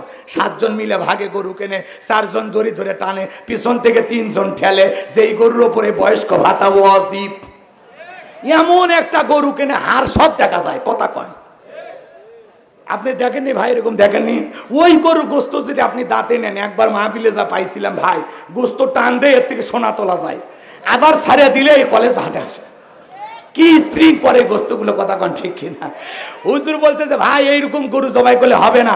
কয় হুজুর উপরে হাত দেখা দিলেও ভিতরে কিন্তু গোস্ত সেট করা আছে, আছে না নাই? আপনারাই বলে এরকম দুর্বল গাভী জবাই করলে হবে? আল্লাহ কি বলেছেন? তাসুরুন নাযিরিন, চমৎকার একটা গাভী জবাই করো, হুষ্ট পুষ্ট আকর্ষণীয় সুন্দর, বলেন আল্লাহু আকবার। তাহলে এদিক খেয়াল করেন। আর একটা বিষয় খুব মনোযোগ দিয়ে শুনবেন, কুরবানি কিনে নিয়ে এসে অনেকে দেখবেন রাস্তাঘাটে বেঁধে রাখে, রাখে না ভাই? ও মালা টালা দিয়ে সেলফি টেলফি তোলে, আছে না নাই? বাপরে বাপ, কুরবানি কিনে বেঁধে রাখছে। মানুষ কয় কার কুরবানি? কয় তালুকদারের। কয় লাখ? কয় 5 লাখ। কয় তালুকদার ঠকে নাই, জিতছেন। তালুকদার কয় আমি ঠকার মানুষ, পিছনে যে রান দেখা যায়, এক রানে তো 4 মণ গোস্ত হবে। যারা কুরবানি নিয়ে এসে ঠকছেন না জিতছেন, কোথায় কি পরিমাণে গোস্ত হবে হিসাব নিকাশ করে, এদের কুরবানি হবে। কুরবানি কার জন্য? কার জন্য? আবার এদিক খেয়াল করবেন, অনেকে কুরবানি দেয়, কই ছেলে মেয়ে কুরবানি না দিলে মানুষের গোস্তুর দিকে তাকায় থাকবে, অতএব সুদের উপর টাকা নিয়ে হলে কুরবানি দেব। হবি ভাই হবি, আপনারা ফতুয়া দেন হবি, মুফতির কাছে যাওয়া লাগবে না। আপনারা তো বুঝতেছেন। শোনেন, কুরবানি দিতে গেলে 3টা জিনিস খেয়াল রাখা লাগবে। 3টা জিনিস। 1 নাম্বার নিয়ত সহি, কথা কয় না? 1 নাম্বার নিয়ত কি? সহি। 2 নাম্বার টাকা হালাল, যে টাকা দিয়ে মানে যে টাকা দিয়ে আপনি কুরবানির পশুটা ক্রয় করবেন, এই টাকাটা হালাল হওয়া লাগবে, আপনার ইনকামটা বৈধ হওয়া লাগবে। কথাকে বোঝা গেল? তাহলে 2 নাম্বার টাকা হালাল। 3 নাম্বার হলো নামাজি হয়ে তারপরে কুরবানি। কথা কয় না? কথা কয় না? অনেকে বেনামাজি সুদখোর ঘুষখোর সব ভাগে ভাগে কুরবানি দেয়। আমি আমার মসজিদের জুমার বয়ানে বলেছিলাম যে খবরদার কোনো সুদখোর, কোনো বেনামাজি, কোনো ঘুষখোর, কোনো মাদারু, কোনো জুয়ারু, এদের সাথে আপনারা ভাগে কুরবানি দেবেন না। মসজিদের নামাজ শেষে ভাই মনে হয় ভূমিকম্প শুরু হয়েছে। কয় আমরা বেনামাজি একদল হয় কুরবানি দেব, হুজুরের কাছ থেকে জব করেও নিব না। কথা কয় না কেন? এরকম আছে না? না, পরের সপ্তাহে সেক্রেটারি ফোন দিয়ে কয় হুজুর আপনি আর আসেন না, আপনার চাকরি নেই। তাহলে এই জাতিকে বুঝাবে কে ভাই? আপনি বলেন তো, নামাজ কি 1 বছর পড়ার দরকার আছে? নামাজ সারা জীবন পড়বেন, কিন্তু আপনি নামাজি হয়ে তারপরে কুরবানি দেন। অন্তত ওই চাঁদের 10 দিনে যদি নামাজ পড়ে কুরবানি দেন, তাও একটা কবুল হওয়ার সম্ভাবনা থাকে। কিন্তু দেখা যাচ্ছে কুরবানির দিন সকাল 9টার দিকে ঘুমোর থেকে উঠে একটা বাঁশের মতো লম্বা লাঠি নিয়ে ব্রাশ ঠেলতেছেন, ফজরের নামাজ নাই, ঈদের নামাজ নাই, শেরওয়ানি পরে কুরবানির গরুর দড়ি ধরে বসে আছে। কয় হুজুর এত দেরিতে আসলেন? কথা কয় না? আছে না নাই? আছে না নাই? এইরকম লোক কুরবানি দিলে হবে? আবার এখন দেখবেন যারা ভাগে কুরবানি দেয়, 5-6 জন মিলে ভাগে কুরবানি দিয়া গোস্তটাকে ওজন করে। কথা কয় না? ডিজিটাল মিটারে মাপে গোস্ত, মাপে তখন বলে হুজুর কুরবানি তো আল্লাহর জন্য, আমাদের নিয়ম ঠিক আছে হুজুর। তো মাপার পরে আর একজনের আবার চুলকে নিয়ে ওঠে মনের ভিতর। মাপলুই যখন এত কেজি যখন হসে, তখন ভাগ করে না কেজিতে কত পড়ে না ভাগ করে দেখ। কুরবানি তো আল্লাহর জন্য পাগলা, ওটা তো আল্লাহর জন্যই দিছি। এমনি নিয়ত, এমনি। কথা কয় না কেন? এইবার এমনি করতে করতে মাপা শেষ, এমনি করতে করতে এইবার ক্যালকুলেটর মারিয়ে দেখে বাপরে বাপ, ভালোই লাভ আছে, 525 টাকা কেজি পড়ছে। কত? 525 টাকা কেজি, বাজারে 700 টাকা। সেই তুলনায় বহুত লাভ করছি আমরা। ঠকিনি। এই শালার কষাই হওয়া উচিত। কথা কন না কেন? এই কুরবানি আল্লাহর দরবারে কবুল হবে না। কুরবানি আল্লাহর জন্য। কয় হাজার টাকা কেজি বললো, আপনি ফাজলামি করেন, আপনার মনে কি আল্লাহ ওইটা বোঝে না? আল্লাহ কি বলেন? ওয়ালাকি ইয়ানালহু তাকওয়া মিনকুম। আল্লাহ বলে বান্দা কয় লাখ টাকার গরু দিলি, ওইটা আমি দেখি না, আমি দেখি তোর অন্তরে তাকওয়া। কথা কোন ঠিক না? তোর অন্তরে যেইটা আছে আমি আল্লাহ ওইটা গ্রহণ করব। আপনার নিয়ত যদি সহি হয়, টাকাটা যদি হালাল হয়, আপনি যদি 50,000 টাকার একটা ছাগলে কুরবানি দেন, ওই ছাগলের রক্ত জমিনে পড়ার আগে আরশের মালিক আল্লাহর কাছে কবুল হয়ে যাবে। তাহলে কুরবানি ছেলে মেয়ের জন্য না, জামাই বাড়িতে গোস্ত বাড়ানোর জন্য না, কুরবানি হবে আল্লাহর জন্য। আল্লাহকে রাজি খুশি করার জন্য সালাত আদায় করবেন, আল্লাহকে রাজি খুশি করার জন্য কুরবানি দেবেন। কারা কারা হাত তোলেন? লিল্লাহে তাকবীর। আল্লাহ আমাদের কবুল করেন, জোরে বলেন আমিন। এবার শেষ আয়াত, ইন্না শানিয়া কাহুয়াল আবতার। আল্লাহু আকবার। আমার আল্লাহ ডেকে বলেন নবী গো, যারা আপনাকে লেজ কাটারি লেস কাটারির বংশ বলে, আপনি মন খারাপ করবেন না। ইন্না শানিয়াকা হুয়াল আবতার, নবী গো আপনি মনের মধ্যে কষ্ট নেবেন না। যারা আপনাকে লেস কাটারির বংশ বলে, আমি আল্লাহ তাদেরকে নির্বংশ করে ছাড়বো। ওই আবুল হাবুদ বা সাইবা ওদের বংশীপাতি যেন কেউ থাকবে না। নবী গো আপনার ছেলে সন্তানগুলোকে আমি আল্লাহ পাক শিশুকালে নিয়েছি, আপনি মন খারাপ করবেন না।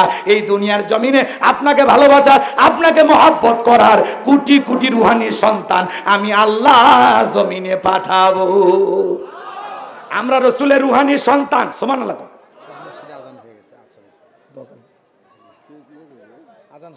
আচ্ছা এদিক খেয়াল করেন, কষ্ট হচ্ছে আপনাদের, শেষ কথাটা বলে দিয়েছে, শোনেন শোনেন। রসুলের আমরা সবাই কি সন্তান? রুহানি সন্তান। জোরে বলেন কি সন্তান? এই যে ফ্রান্সের জালেমেরা যখন রসুলকে নিয়ে কার্টুন প্রদর্শন করলো, ভালো করে বোঝেন, লম্বা একটা লাক বানাইয়া এই ছোটের মধ্যে কয়েকটা দাড়ি দিয়া বলে ইনি মোহাম্মদ, জোরে কোন নাউজুবিল্লাহ, দেয়ালে দেয়ালে কার্টুন টাঙ্গাইয়া রসুলকে বিকৃতি করলো। আচ্ছা আপনারা বলেন তো, আমার নবী কি রসুল দেখতে কি কার্টুনের মতো? নাউজুবিল্লাহ, জোরে কোন না। পৃথিবীর সবচাইতে সুন্দর মানুষটির নাম মোহাম্মদ রাসূলুল্লাহ সাল্লাল্লাহু আলাইহি সাল্লাম। যেই রসুলের চরিত্রের সার্টিফিকেট আল্লাহ দিয়ে বলেন ওয়া ইন্নাকা লাআলা খুলুকিন আযীম, নবী গো আপনি হলেন পূত পবিত্র মহান চরিত্রের অধিকারী। আযীম আরবিতে এমন একটি শব্দ যার গভীরতা মাপা যাবে না। আল্লাহ হলেন রব, নবী হলেন রহমত। আল্লাহ হলেন রব্বুল আলামিন, নবী হলেন রহমাতাল লিল আলামিন। ওয়া মা আরসালনাকা ইল্লা রহমাতাল লিল আলামিন, সমগ্র জাতির জন্য নবী হলেন রহমত স্বরূপ। কথা বলেন ঠিক কিনা? নবীর চাইতে শ্রেষ্ঠ মানুষ, সুন্দর মানুষ, উত্তম চরিত্রের মানুষ আল্লাহর দুনিয়াতে আর কেউ নাই। সেই রসুলকে গালি দেয় এরা কারা? ফ্রান্সের বেঈমানেরা। যারাই নবীকে গালি দেবে মনে রাখবেন, নবী রাসূলদেরকে গালি দেয় যারা অবৈধভাবে দুনিয়াতে জন্ম হয়েছে, তারা, তাদের জন্মের ঠিক নাই। কতক্ষণ ঠিক কিনা? ওলীদ বিন মুগীরা নবীকে গালি দিয়েছিল অকাট্য ভাষায়। বিশ্ব নবীকে যখন গালি দেয় আল্লাহ আসমান থেকে সহ্য করলেন না, আয়াতে কারিমা নাজিল করে জানা দিলেন উতুল্লিম বাদা যালিকা জানিম, নবী গো আপনাকে ওলীদ বিন মুগীরা গালি দেয়, এ হলো পিতৃ পরিচয়হীন জারো সন্তান, এক জন্মের ঠিক নাই, একটা বাস্টার্ড। ওলীদ বিন মুগীরা আরবের মানুষ, আরবি শুনে বুঝে ফেলে দিয়েছে নবী কি কয়। কথা কয় না? শোনার সঙ্গে সঙ্গে ডেকে বলে নবী এত বড় কথা, ঠিক আছে আপনি থাকেন, আমি বাড়িতে যাই। বাড়িতে যাইয়া ছেলেটা বৈধ না বৈধ জানে কে? মা, ফ্যাক্টরির মালিক। কথা কোন ঠিক না?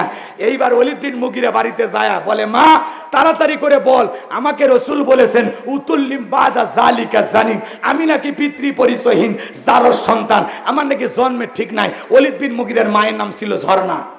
ডেকে বলে বাবা আমি যা বলবো সত্য বলবো, মিথ্যা বলবো না, আমার এক পা কবরে গেছে, মিথ্যা বলে লাভ নাই। আর মনে মনে ভাবে এত গোপন খবর নবী জানলো কেমনে? নবী তো জানতেন না, নবীকে জানিয়ে দিয়েছেন তিনি কে? আরো জোরে বলেন কে? এইবার ওলীদ বিন মুগীরার মা বলতেছে বাবা তোর বাবা ব্যবসা বাণিজ্যের কাজে এতটাই ব্যস্ত, তোর বাবা ব্যবসা বোঝে, টাকা আছে কিন্তু তোর মায়ের মন বোঝে না। কথা কন না কেন? তোর বাবা ব্যবসা বাণিজ্যের কাছে দিনের পর দিন বাইরে থাকে, আমার যৌবনের সোনালী দিনগুলো চলে যায়, বালিশ বুকে নিয়ে কাঁদি, তোর বাবা আমার কাছে আসে না, আমাকে ভালোবাসে না। দেখবেন ভাই এদের খেয়াল করেন, এলাকায় আছে কিনা জানি না, অনেক সময় দেখবেন কিছু ভাইয়েরা বিদেশে চলে যায়, এলাকায় দেবরের আমদানি কমে না বলে, ওই দেবর এসে আবার ভাবির কাছে স্লোগান দেয়, ভাবি ভাইয়া তোমার বর, আমি যে দেবর, ভেবে দেখো ভাবি কার কত দাবি, ভাই গেছে মালয়েশিয়ায়, আমি তো দেশে আসি। কথা কয় না কেন? ওই হাইব্রিড দেবরা সুযোগ পাইলেই ভাবির কাছে যা বলে, ভাবি আপনার চেহারার দিকে তাকালে মনেই হয় না যে আপনার বিয়ে হয়েছে, এই বদমাইশ, বিয়ে না হলে ভাবিটা কিসকা। কথা কন? আর ভাবি যদি ইমানদার নেককার দিনদার হইতো, দেখে বলতো কুল্লিল মুমিনিনা ইয়াকুদ্দুনা মিন আবসারিহিম, হে দেবর মুমিন পুরুষের দৃষ্টি থাকবে নিচের দিকে, আমাকে দেখার অধিকার তোর ভাইয়ের আছে, তোর জন্য আমাকে দেখা জায়েজ নাই, ঘর থেকে বের হয়ে যা। কথা কন ঠিক কি না? আর মা বোনদেরকে বলে যাই মা দুইটা পুরুষ হইতে সাবধান, একটা দেবর আর একটা দুলে ভাই। হাদিসের ভাষায় এদেরকে মৃত্যু তুল্য বলা হয়েছে, এরা বিষাক্ত সাপের চাইতেও ভয়ঙ্কর।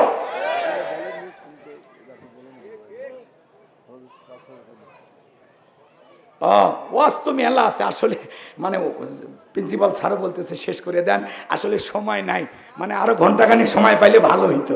কথা কি বুঝতে পারছেন? মানে কষ্ট হচ্ছে আপনাদের নাকি? বিরক্ত হয়েছেন আমার কথায়? এই যে হাউজে কাউসারে পাবি না কে বারে চাচা ঠিক বসেন বসেন ঠিক আছে ঠিক আছে আচ্ছা এদিক খেয়াল করে মা বোন যারা আসছেন মা দুইটা পুরুষ হইতে সাবধান একটা দেবর আর একটা দুলে ভাই কথা কন না কে এই দুলে ভাইরা যখন শ্বশুর বাড়িতে আসে এই শাশুড়িরা হলো সবচাইতে খারাপ জামাই বাড়িতে আসছে নিজের হাতে ফল ফুট খাবার রেডি করে 14 বছর 16 বছরের যুবতী মেয়েকে বলে মা এই খাবারটা তো দুলে ভাইকে দিয়ে আয় শিয়ালের কাছে মুরগি পাঠাচ্ছে শাশুড়ি হলো মায়ের মতো সে খাবার নিয়ে জামাইয়ের সামনে যাবে বাবা জামাই তুমি খাও তোমার চেহারাটা শুকে যাচ্ছে নিজের প্রতি যত্ন নিও আমার মেয়ে কেমন আছে ব্যবসা বাণিজ্য কেমন চলতেছে বাবা নিজের শরীরের প্রতি যত্ন নিও আমার নাতি পুতি কেমন আছে শাশুড়ি মায়ের মতো বৈশা গল্প করবে জায়েজ কথা কয় না কিন্তু যুবতী শালি দুলেভাইয়ের সামনে খাবার নিয়ে যাওয়া জায়েজ না হারাম জায়েজ না হারাম দুলেভাইয়ের সামনে যখন প্লেটটা নিয়ে গেছে তখন দুলেভাই বলে এই পাগলি আমি কি ফল খাবার জন্য আসি রে আমি আসি তোকে দেখার জন্য শালি তো মনে মনে সেই খুশি তখন বলে মনে যদি কিছু না আনেস বিকেল বেলা বগুড়া নিউ মার্কেটে তোকে নিয়ে যাবো কয় দুলে ভাই আপনার হাত ধরে জাহান্নামে যাইতেও রাজি কথা কন ঠিক কিনা এই জন্য মা বোনদেরকে বলি মা সাবধান সাবধান আপনারা একটু ভালো হয়ে যান পর্দা করেন পুরো ফ্যামিলিটাকে ফ্রি বানাইছে ছোট ভাইয়ের বউ বড় ভাই দেখিচ্ছে বড় ভাইয়ের বউ ছোট ভাইয়ের বউ দেখিচ্ছে মানে ফ্যামিলির মধ্যে কোনো সভ্যতা ভদ্রতা কিচ্ছুই নাই কথা কন নাকি আপনারা এই ওয়াজগুলো হওয়া দরকার কিন্তু সময় না থাকার কারণে আমি করতে পারলাম না আমি আমার এখান থেকে সেই চাঁপাই নবাবগঞ্জ যাবো তাই না আমারও পথটা অনেক দূর 4:30 শেষ করার কথা 4:40 বাজে 5 মিনিট 45-এ জামাত হবে আবার আশেপাশে সব মসজিদে নামাজ হবে হ্যাঁ নামাজের গুরুত্বটা আগে দিতে হবে কথা কোন ঠিক কিনা তাহলে সর্বশেষ যে কথাটা বলতে চাই ওলীদ বিন মুগীরার মা বলতেছে বাবা তোর বাবা ব্যবসা বাণিজ্যের কাজে ব্যস্ত ছিল যার ফলে বাড়ির আশেপাশে তোর চাচা ঘুরঘুর করেছিল তারা দিয়ে ভালোবাসা বিনিময় করেছিলাম যার ফলে তোর জন্ম হয়েছিল নবী যে তথ্য দিয়েছে 100% সত্য আল্লাহু আকবার বলেন এই জন্য এদিক খেয়াল করেন ওলীদ বিন মুগীরা রাসূলকে গালি দিয়েছিল ওর বাপ থাকার পরেও এদিক খেয়াল করেন ও যদি অবৈধ জারজ হয় এই ফ্রান্সের লোকেরা কেন গালি দেয় পৃথিবীর 228টা রাষ্ট্র নিয়ে গবেষণা করা হলো বিয়ের আগেই ফ্রান্সের মহিলারা বাচ্চা জন্ম দেয় নাউজুবিল্লাহ কালকে বললেন ফ্রান্সের লোকের প্রতি খুব দরদ নাকি আপনাদের তাহলে একটু বলেন জোরে কর নাউজুবিল্লাহ আর একটু জোরে কর নাউজুবিল্লাহ বিয়ের আগে যদি কোনো মহিলা বাচ্চা জন্ম দেয় এটা বৈধ না বৈধ ওটা হালাল জাদা না কি জাদা ভালো করে বুঝবেন এজন্য পরিষ্কারভাবে একটি কথা মনে রাখবেন যদি এই দুনিয়ার জমিনে বাংলাদেশে হোক ভারতে হোক পাকিস্তানে হোক ফ্রান্সে হোক যেই দেশেরই মানুষ নবীকে গালি দেবে যারা অবৈধভাবে জন্ম হয়েছে তারা নবীকে গালি দিলেই বুঝবেন আর জন্মের ঠিক নাই এজন্য নবীজির অপমানে যদি না কাঁদে তোমার মন মুসলিম নয় তুমি মুনাফিক নবীজির দুশমন কথা কোন ঠিক কিনা কেউ যদি আমার বাপকে গালি দেয় সহ্য করব মাকে গালি দেয় সহ্য করব আমার দলকে গালি দেয় সহ্য করব আমারে গালি দেয় সহ্য করব কিন্তু বিশ্ব নবী হলেন আমাদের কলিজার টুকরা নবী নয়নের পুতুনি নবী আমার নবীকে কেউ যদি গালি দেয় ওই সমস্ত নাস্তিক বেঈমানকে ধরে যারা রাসূলকে নিয়ে কুরুচিপূর্ণ মন্তব্য করবে বাজে ভাষায় গালি দেবে ওকে ধইরা ওর বুকের উপরে চইরা জিহ্বা টান দিয়ে ছিঁড়ে কুকুরকে খাওয়াই দেব নবীজির অপমান মেনে নেওয়া হবে না নবীর ইজ্জত রক্ষা করার জন্য জীবন দিতে প্রস্তুত কারা হাত তোলেন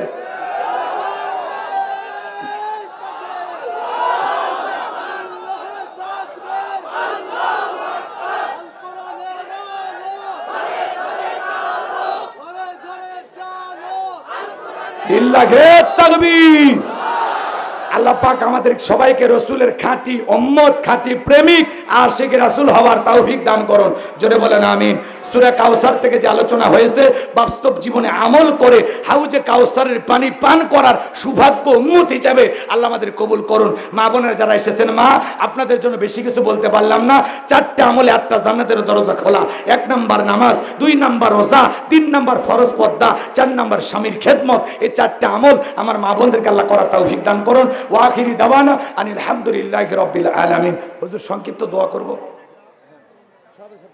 জি বল কিছু বলবেন এমনি বললে 1 মিনিট সালাম দেন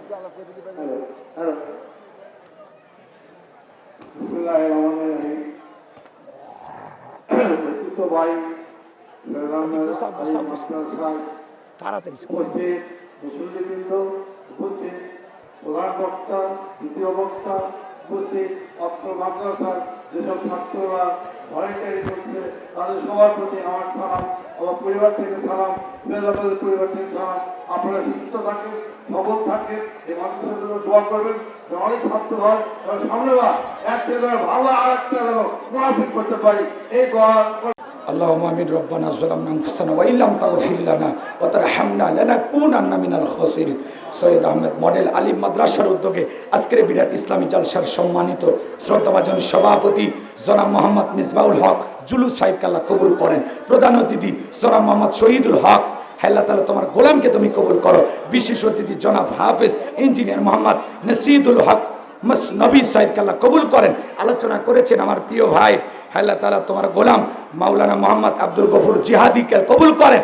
আল্লাহ তাআলা আজকের মাহফিলের সার্বিক ব্যবস্থাপনায় অত্র প্রতিষ্ঠানের সম্মানিত অধ্যক্ষ হযরত মাওলানা মোহাম্মদ আব্দুল মমিন সাহেবকে আল্লাহ কবুল করেন। তার হায়াতে তৈয়বা সিয়াতে কুলিয়া দান করেন। দূর দূরান্ত থেকে যারা কোরআন শোনার জন্য নারী পুরুষ যুবক বৃদ্ধ সবাই ছুটে এসেছেন, আল্লাহ আল্লাহ তাআলা আবাল বনিতা সবাইকে কবুল করে নেন। আল্লাহ তাআলা সকলের দোয়াকে কবুল আর মঞ্জুর করে নেন। আল্লাহ তাআলা তাকায় দেখো কত দাড়ি পাকা মুরব্বীরা, যুবকেরা, হাজী সাহেবের, আলেম ওলামা হাত তুলেছে, পর্দানিশী মা বোনের হাত তুলেছে। যার হাত দুখানা পছন্দ হয় সে হাতের বদলতে আজকের দোয়াকে কবুল আর মঞ্জুর করে নাও। আমরা যারা হাত তুলে ধরেছি অনেকের মা বাবা আত্মীয় স্বজন কবরে চলে গেছে, আল্লাহ তাদেরকে মাফ করে দেন, কবরগুলো জান্নাতের বাগান বানায় দেন। রব্বির হামহুমা কামা রব্বায়ানি সগীরা ওয়া রব্বির হামহুমা কামা রব্বায়ানি সগীরা। পিতা মাতা যাদের বেঁচে আছে আল্লাহ পিতা মাতার খেদমত করে তাদের মুখে হাসি ফোটাইয়া তাদের দোয়া নিয়ে জান্নাতি হওয়ার সৌভাগ্য আমাদেরকে দান করুন। আল্লাহ তাআলা আমাদের পিতা মাতার নেক হায়াত দান করেন। আল্লাহ তাআলা যাদের পিতা মাতা বেঁচে আছে আল্লাহ তাদের নেক হায়াত দান করেন। যত মানুষ হাত তুলেছে আমাদের আত্মীয় স্বজন পাড়া প্রতিবেশী যারা অন্ধকার মাটির নিচে শায়িত, আল্লাহ সমস্ত মানুষের কবরে আযাবগুলো মাফ করে দাও, কবরগুলো জান্নাতের বাগান বানায় দাও। এই মাদ্রাসার ওস্তাদ ছাত্র শিক্ষক শিক্ষিকা আল্লাহ সবাইকে আপনি কবুল করে নেন। এই মাদ্রাসার উপর খাস রহমত বরকত নাজিল করেন। এই মাদ্রাসার যিনি প্রতিষ্ঠাতা আল্লাহ তোমার গোলাম কবরে চলে গেছে মালিক, আল্লাহ তাআলা তার কবর জান্নাতের বাগান বানায় দাও। আল্লাহ তাআলা যারা জায়গা জমি টাকা পয়সা দিয়া এই মাদ্রাসাটা সুন্দরভাবে পরিচালনা করে আল্লাহ তাদের হায়াত বাড়ায় দেন, জিন্দেগির গুনাহগুলো মাফ করে দেন। এই মাহফিল বাস্তবায়ন করার জন্য বিশেষভাবে যারা সহযোগিতা করবেন আল্লাহ সবাইকে দুনিয়া আখিরাতের উত্তম জাযা দান করেন। আল্লাহ তাআলা এই মাদ্রাসা আলিম থেকে ফাজিল ভবিষ্যতে কামিল হবে এইভাবে প্রিন্সিপাল হুজুর স্বপ্ন দেখতেছেন, আল্লাহ এই স্বপ্নগুলো বাস্তবায়ন করা তৌফিক দিয়ে দেন। আল্লাহ খাস করে দোয়া করি আল্লাহ এই মাদ্রাসাতে আগামী বছর থেকে যেন ফাজিলের ছাত্র ভর্তি করাইতে পারেন, আল্লাহ সেই পরিবেশ আপনি তৈরি করে দেন। হ্যাঁ আল্লাহ তাআলা এই মাদ্রাসাকে কামিল পর্যন্ত কবুল করে নেন। আল্লাহ তাআলা এই দিনী প্রতিষ্ঠানটাকে অত্র এলাকার মধ্যে সবচাইতে উন্নত মডেল দিনী প্রতিষ্ঠান হিসেবে আল্লাহ কবুল করে নেন। দূর দূরান্ত থেকে যারা কষ্ট করে কোরআন শোনার জন্য ছুটে এসেছেন সবাইকে নিরাপদে বাড়ি পর্যন্ত পৌঁছার তৌফিক দান করুন। সবাইকে আপনার রহমতের চাদরে আবৃত করুন। আল্লাহ আমার সাদিক ভাই, আমার হারুন ভাই, আব্দুর রহিম ভাই, মিডিয়ার ভাইদেরকে আল্লাহ কবুল করে নেন, তাদের হেদায়েত দান করেন। আমার মা বোনেরা কষ্ট করে আলোচনা শুনেছেন, মা বোনদের হায়াত বাড়ায় দেন, জিন্দেগির গুনাহগুলো মাফ করে দেন, পর্দা করার তৌফিক দিয়ে দেন, নামাজি বানায় দেন, তাদের দাম্পত্য জীবনকে হযরত আলী আর ফাতেমার মতো কবুল করেন, পর্দা করে সারাটা জীবন চলার তৌফিক দিয়ে দেন। আল্লাহ তাআলা বাজার ব্যবসায়ী ভাইদের ব্যবসায় বরকত দিয়ে দেন। যারা যেভাবে দোয়া চেয়েছেন সকলে দোয়াগুলো কবুল আর মঞ্জুর করে নেন। সুবহান রাব্বিকা রাব্বিল ইজ্জাতি আম্মা ইয়াসিফুন ওয়া সালামুন আলাল মুরসালিন ওয়াল হামদুলিল্লাহি রাব্বিল আলামিন। আল্লাহ ফিলিস্তিনি মুসলমানদেরকে বিজয় দান করো, আল্লাহ ইহুদি জাতিকে পরাজিত করে আল্লাহ ফিলিস্তিনি মুসলমানদেরকে বিজয় দাও। আবারও বাইতুল মুকাদ্দাস মসজিদুল আকসায় সিজদা দেওয়ার সুযোগ করে দাও। तमाम পৃথিবীর নির্যাতিত অসহায় মাজলুম মুসলমানদেরকে হেফাজত করো। বাংলাদেশের মসজিদ মাদ্রাসা কবুল করো, হক্কানি উলামা ইকরামদের কবুল করো। বগুড়া শহরে আমি একটা মাদ্রাসা বানাইছি, আমার মাদ্রাসায় নূরে মাদিনাকে কবুল করো। আমার মাদ্রাসায় 11 জন এতিম বাচ্চা, 13 জন গরিব বাচ্চা, 50 জনের মতো ছাত্র যাদের থাকা খাওয়া চিকিৎসা পোশাক সম্পূর্ণ ফ্রি, মাসে প্রায় 2 লাখ টাকার মতো আমি গুনাহগার সারা দেশ থেকে যে হাদিয়া পাই সেখান থেকে কিছু অর্থ দিয়ে খরচ করি। আল্লাহ মাদ্রাসার পাশাপাশি মসজিদ বানাবো, গণকবরস্থান বানাবো। তোমার গোলামের এই স্বপ্নগুলো তুমি পূরণ করে দিও। আল্লাহ তোমার যে বান্দারা দূর দূরান্ত থেকে ছুটে এসেছে সবাইকে নিরাপদে বাড়ি পর্যন্ত পৌঁছার তৌফিক দান করুন। আমার কলিজার টুকরা যুবকদেরকে ইসলামের পথে কবুল করেন, সিরাতাল মুস্তাকিমের পথে কবুল করেন, যুবকদের রক্ত আল্লাহ ইসলামের জন্য কবুল করেন। সুবহান রাব্বিকা রাব্বিল ইজ্জাতি আম্মা ইয়াসিফুন ওয়া সালামুন আলাল মুরসালিন ওয়ালহামদুলিল্লাহি রাব্বিল আলামিন। জীবনে একটাবার খানায় কাবাই কবুল করে নিও, রাসূলের রওজা পাকে দাঁড়িয়ে সালাম দেওয়ার সুযোগ করে দিও। মৃত্যু যখন আসবে জবানে জারি করে দিও লা ইলাহা ইল্লাল্লাহু মুহাম্মাদুর রাসূলুল্লাহ সাল্লাল্লাহু আলাইহি ওয়াসাল্লাম। আসসালামু আলাইকুম ওয়া রাহমাতুল্লাহি ওয়া বারাকাতুহু।